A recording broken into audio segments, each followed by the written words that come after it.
All right, thank you for staying with Daybreak. Let's get into the state of the nation. Let's start off with the dailies here. We see a lot going on. My guest with me in studio is Excellency Matiang'I, Kiambu Governor is here. Honorable Samuel Atandi, Member of Parliament for Lego Songa is here. And Honorable Beatrice Elachi, Dagoretti North, Member of Parliament, is also with us here in studio. Front page of the Daily Nation, Matiang'I under police siege.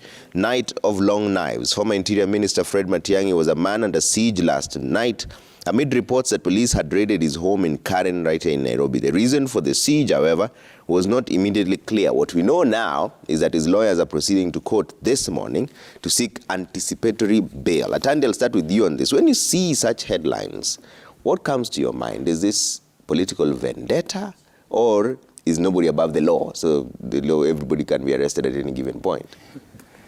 Thank you very much, Trevor, for having us this morning.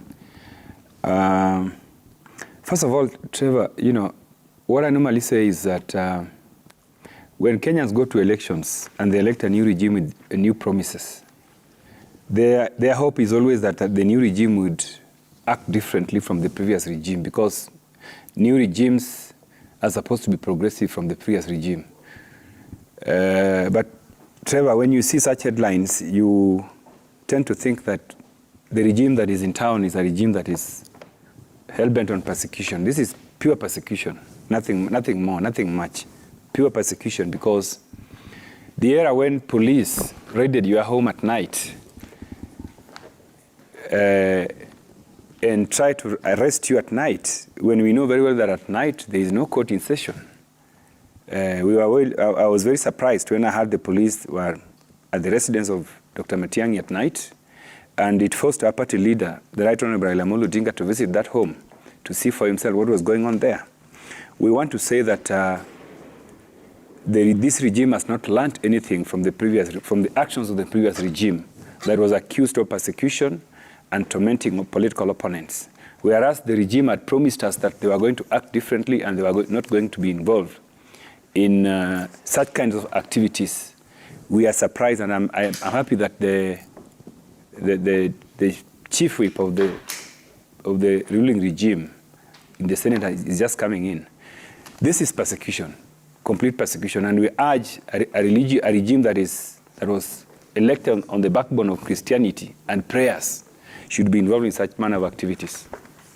Thank you, Trevor. All right. Elachi, is this political persecution? And Dr. Boni Halwale, Kakamega Senator, has just joined us. That's what Tandi is referring to. But let's hear what Elachi has to say. Is it political persecution or simply adhering to the rule of law? Well, thank you, Trevor. And I just want to say good morning to my fellow Kenyans. I think one of the things, I don't want to start it as persecution or not persecution. I want to start it by sending us back to history when the Kibaki regime came into power. And I remember the former president, the late president, him as a president never wanted to see persecutions or anything happening to the Moi regime, even after he went through hell through that regime. But one thing that happened, those who surrounded him started also doing a few evil things that were very interesting. And at that time, the Kipsigis community was very targeted. And they felt they carried anger that you have never seen. And it was so difficult for the Kibaki regime to reconcile until when we headed up to 2007, when they felt now this is the time we just finish. And so I want to say this morning.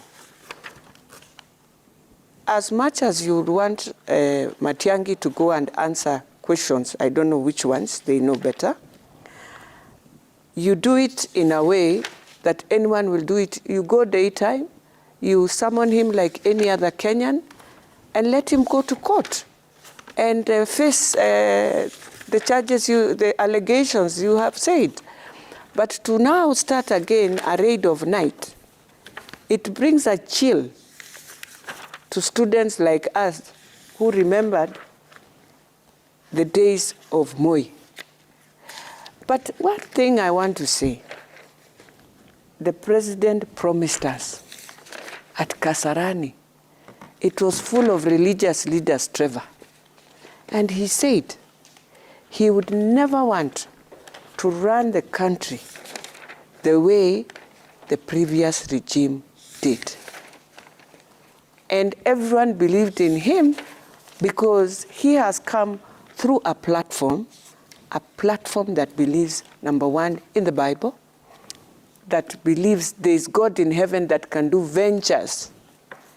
You have our two first and second ladies who are very prayerful people. I do not understand the ventures in it. Yeah. I do not understand why, if you want to deal with Uhuru, because I was so disappointed, and I am still now getting disappointed, because of the madness between the former president and at that time our deputy president.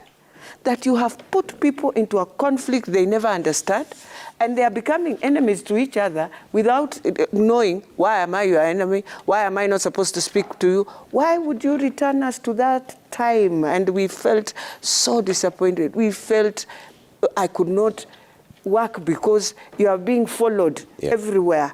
I mean, and you want to return us to the same dark time, and so early. It is too early, in fact, to go to this, because we are talking about high cost of living. Yeah. We want to hear a good framework of how we are dealing with a win-win situation where wananchi can feel the country is hurting us. Yeah. They can trust there's no money, and yet, but we are moving. Okay. That is what Kenyans will want to see. And I want to plead, as I finish, Trader, to now the religious leaders. You are the owners of the government. You prayed and brought this government into power. You want to tell me you want to take us through a wrath that we shall now wonder whether the church is with us? Where is the church? We are now wondering, where is the church? Church, talk to your sons. Okay. Yes. All right. Matiang'I, are you surprised that this is happening? Because Atandi is calling it political persecution, though there are not much details of why there was an attempted arrest. We just know that the lawyers are now heading to court this morning to seek anticipatory bail. Right. But this regime itself came into power in the backdrop of claims that there was political persecution and the use of the police service in the wrong manner. Right. Are you surprised that this is happening now? The shoe is on the other foot? Well, morning. Let me say good morning to my colleagues here. And to you, Trevor, too, and our viewers. And also to congratulate my friend here, Beatrice Alachi. We've not met since the elections. And congratulations. She's the true sign of a survivor. I thought Bodikalwale is she's been up and around. You know, the bullfighter is a hardened bull. Okay. So, he has hardened me also, baby. So, but I mean, it is just how you have managed to go around this political cycle, and finally you are there. But you're good. But congratulations. Trevor, I don't want to be speculative. I want to just say two things. One, the short history of the UDA government and the president's choice of decisions speaks for itself. I think, number one, no one up to this time can deny the fact that the president has been not only tolerant, but he has actually made extreme effort, in my view, to maintain calm and keep the country focused amid a lot of I don't want to call it incitement, but a lot of maneuvers to try and deflect the direction of the country. And if you asked me, Trevor, if what my colleagues are saying would be true, then the president would have taken very extreme measures. But let me just put two things in perspective. Number one, speaking of too early to do anything or to do what, is it too early to start calling for mass action? Isn't it too early to start calling people for rallies that are intended to bring chaos in the country?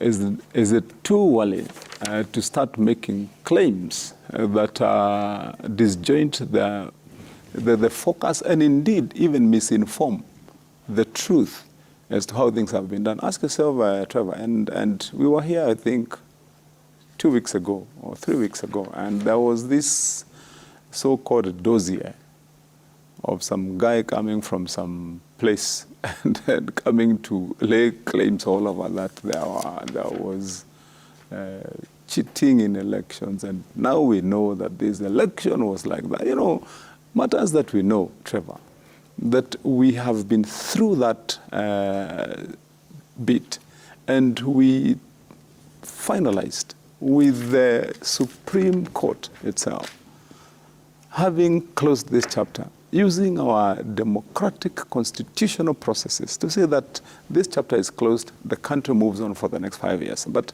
unless you're a stranger in Jerusalem, yeah. And I want to speak to those that have been behind these kind of things, that indeed what Kenyans are calling for is a break, that they can be left now to work on what matters to them most. Imagine, Trevor, how many days ago have we started taking our children back to school?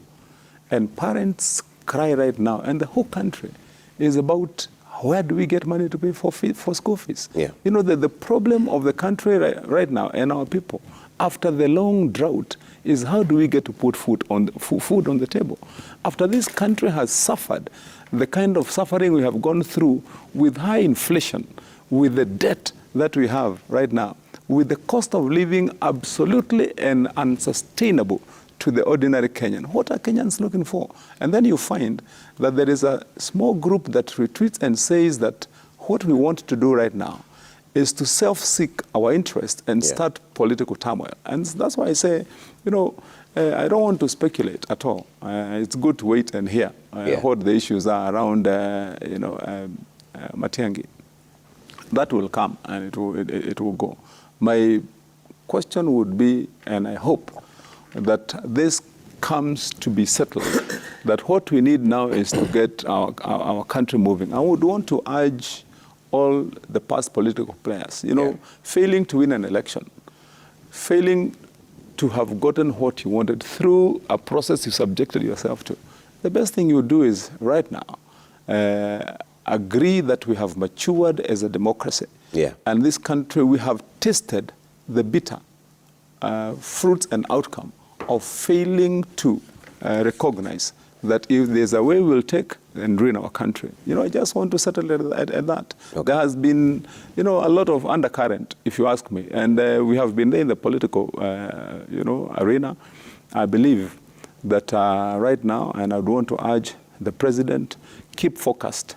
I mean, the priorities you have had are the right priorities. The welfare of our people, the wrestling with inflation, ensuring that our economy is on track, and get our children and our parents, you know, our mothers and our fathers able to put bread on the table, implement the bottom-up agenda. That has been his priority. Keep it focused there. Okay. I'm sure the rest are side shows. All right. Yeah.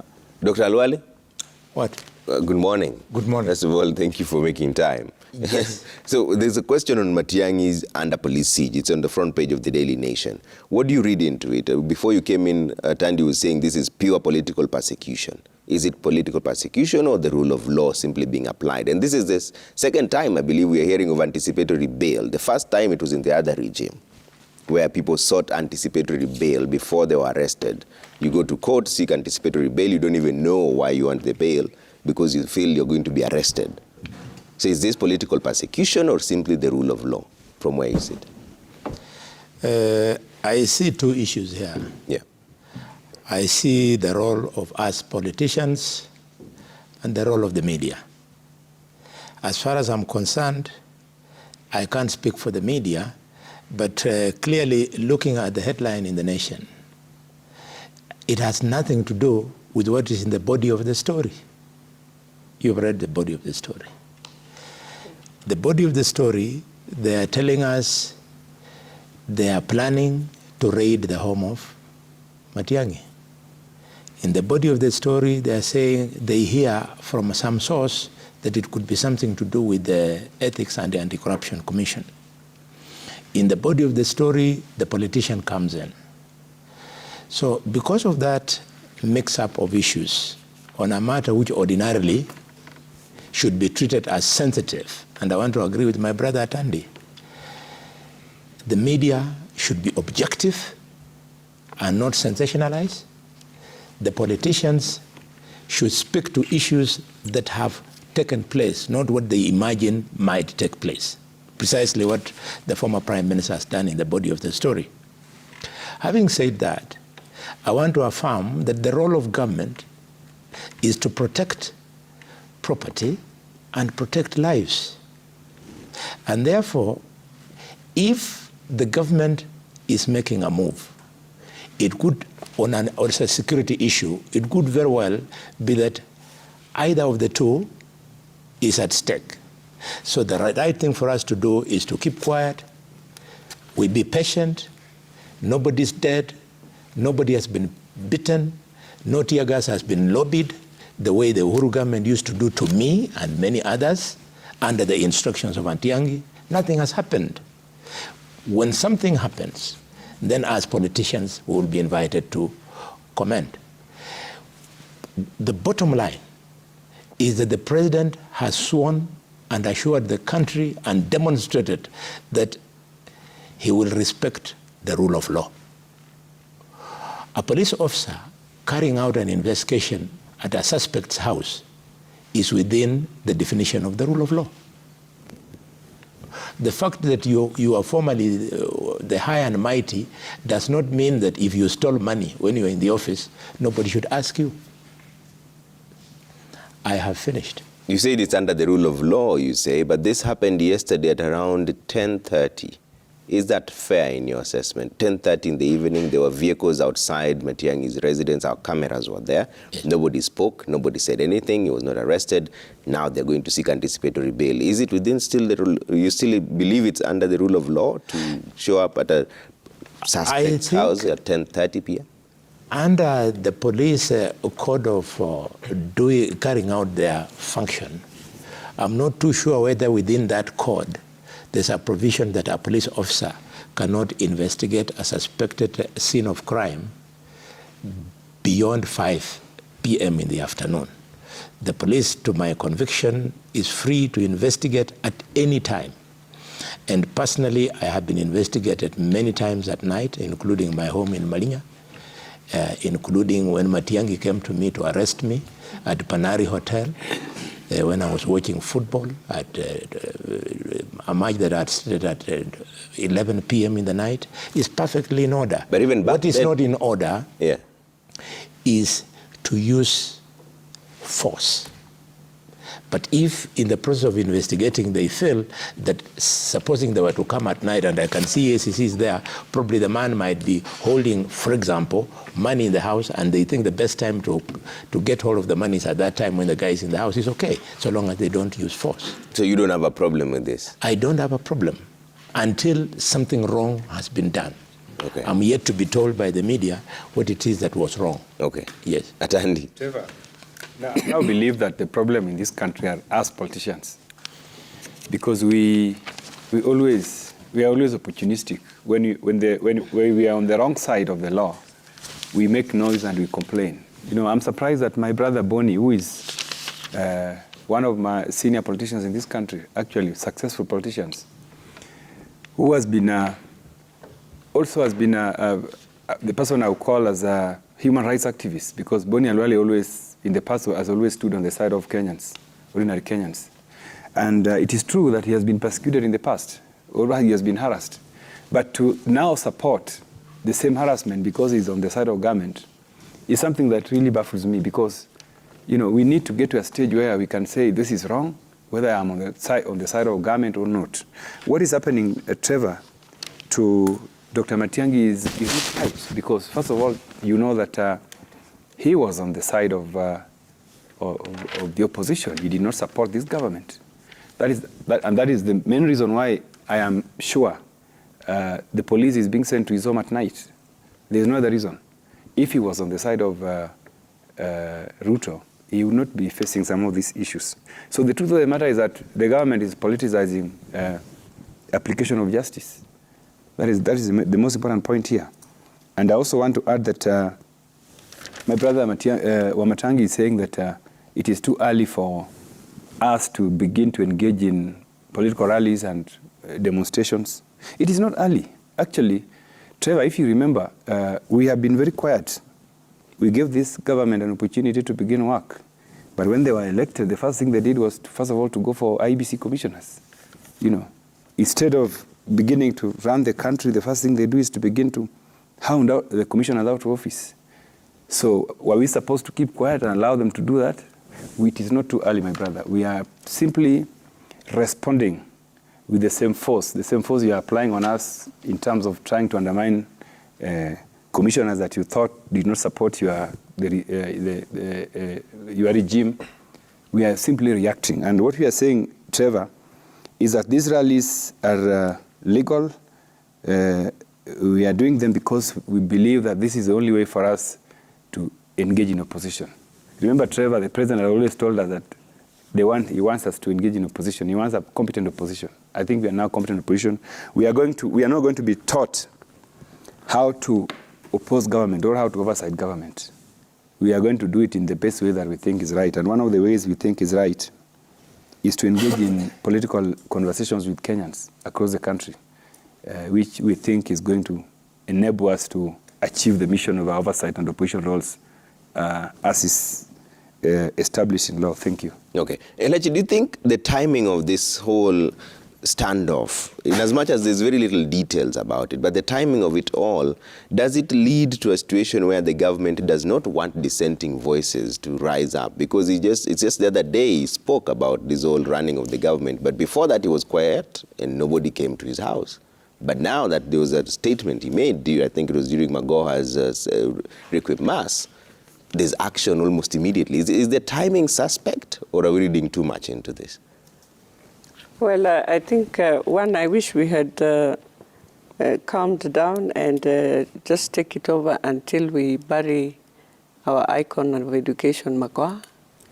But at the same time, I would say this, that, you see, there's one thing I always say, and I think maybe I'll be wrong, but I was taught by Mishuki, that when you are running a government, it is your duty to ensure you steer the country ahead, just the way Governor has said, without looking at this, what is happening on this side.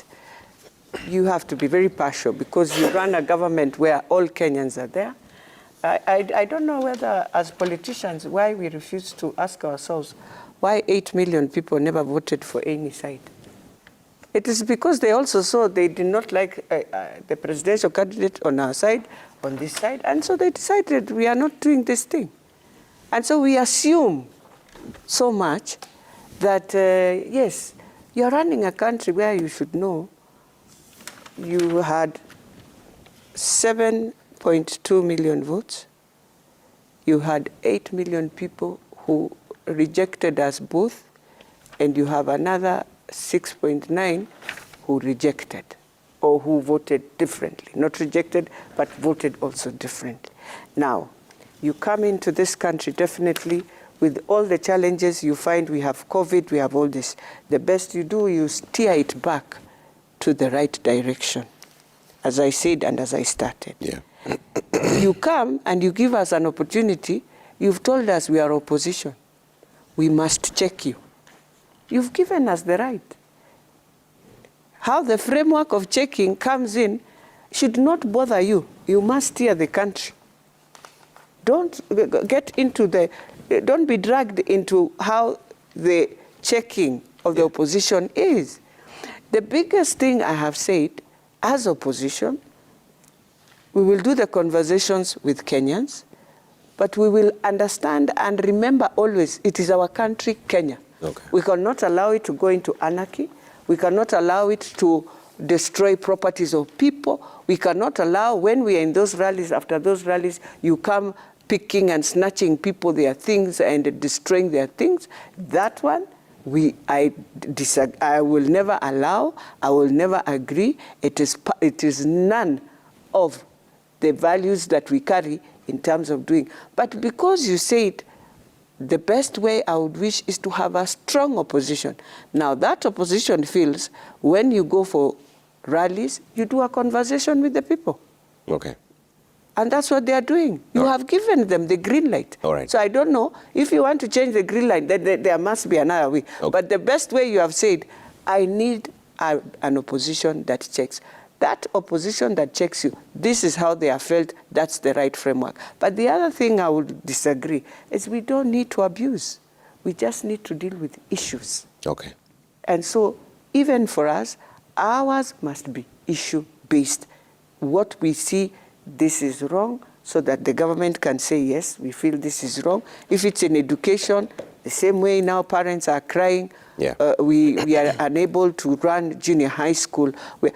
This is a conversation where you don't need opposition. You need the country, because these are all our children, okay, to sit down together and ask ourselves, how do we move forward in this education sector to see our children go to school? All right. Yeah. Alwale, you wanted to jump in before I bring in Wamatangi to close on this conversation on Matiang'I. Oh, I thought yes, you were closing it. Yes. I just wanted to agree with my colleagues that the country needs an opposition. Okay.